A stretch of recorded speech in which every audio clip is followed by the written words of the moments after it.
नमस्कार। सदीनामा रोजाना बुलेटिन में आप सभी का हार्दिक स्वागत है। मैं रूपा रजक आ गई हूँ लेकर 16 जून 2025 का संपादकीय, जिसका शीर्षक है बावनी इमली, जिसे कलमबद्ध किया है हमारे सह संपादक डॉक्टर विवेक आर्य। लेखक दिल्ली में रहते हैं, बच्चों के डॉक्टर हैं।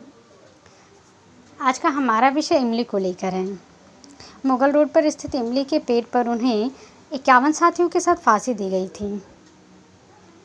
जानते हैं इस संबंध में आगे क्या कहते हैं हमारे संपादक महोदय।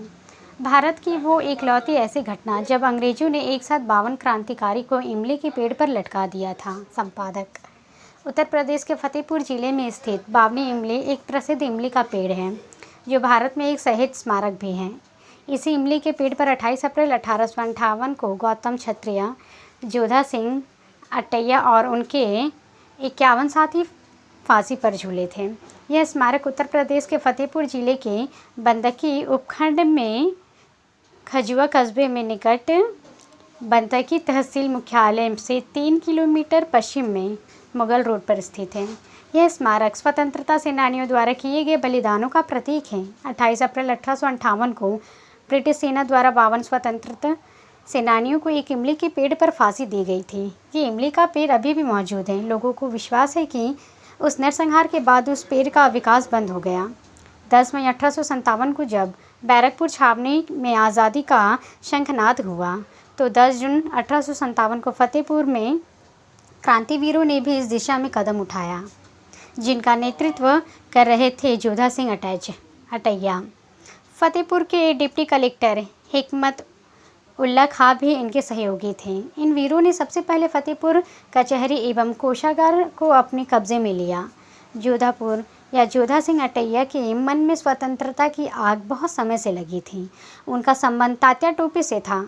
मातृभूमि को मुक्त कराने के लिए इन दोनों ने मिलकर अंग्रेजों से पांडु नदी के तट पर टक्कर ली। आमने सामने के संग्राम के बाद अंग्रेजों सेना मैदान छोड़कर भाग गई। इन वीरों ने कानपुर में अपना झंडा गाड़ दिया। जोधा सिंह के मन में ज्वाला इतनी पर भी शांत नहीं हुई। उन्होंने 27 अक्टूबर 1857 को महमूदपुर गांव में एक अंग्रेज दरोगा और सिपाही को उस समय जलाकर मार दिया, जब वे एक घर में ठहरे हुए थे। 7 दिसंबर 1857 को इन्होंने गंगा पार रानीपुर पुलिस चौकी पर हमला कर अंग्रेजों के एक पिट्ठू का वध कर दिया। जोधा सिंह ने अवध एवं बुंदेलखंड के क्रांतिकारियों को संगठित कर फतेहपुर पर भी कब्जा कर लिया।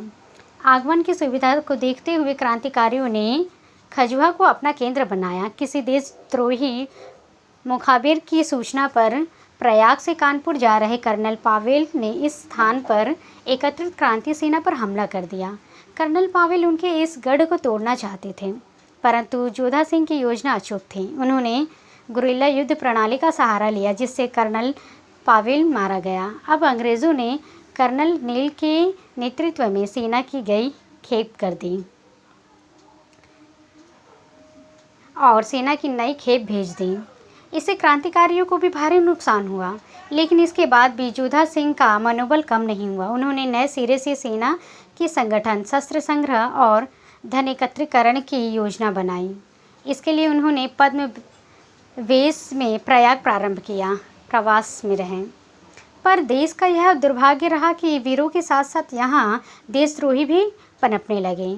जब जोधा सिंह अटैया अर्गल नरेश से संघर्ष हेतु विचार विमर्श कर खजुआ लौट रहे थे, तो किसी मुखाबिर की सूचना पर ग्राम घोरहा के पास अंग्रेजों की घुड़सवार सेना ने उन्हें घेर लिया। थोड़ी देर के संघर्ष के बाद ही जोधा सिंह अपने 51 क्रांतिकारियों साथियों का बंदी बना लिया। 28 अप्रैल 1858 को मुगल रोड पर स्थित इमली के पेड़ पर उन्हें अपने 51 साथियों के साथ फांसी दे दी गई। लेकिन अंग्रेजों की बर्बरता यहीं नहीं रुकी। अंग्रेजों ने सभी जगह मुनादी करा दिया जो कोई भी शव को पेड़ से उतारेगा, उसे भी उस पेड़ पर लटका दिया जाएगा।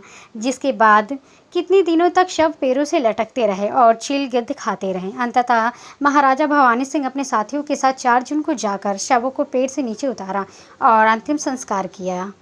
बंतकी और खजुहा के बीच स्थित वह इमली का पेड़ यानी बावनी इमली आज शहीद स्मारक के रूप में स्मरण किया जाता है। तो ये था दोस्तों हमारा आज का संपादकीय। कल फिर लौटेंगे एक नए विषय, एक नए संपादकीय के साथ। तब तक के लिए नमस्कार।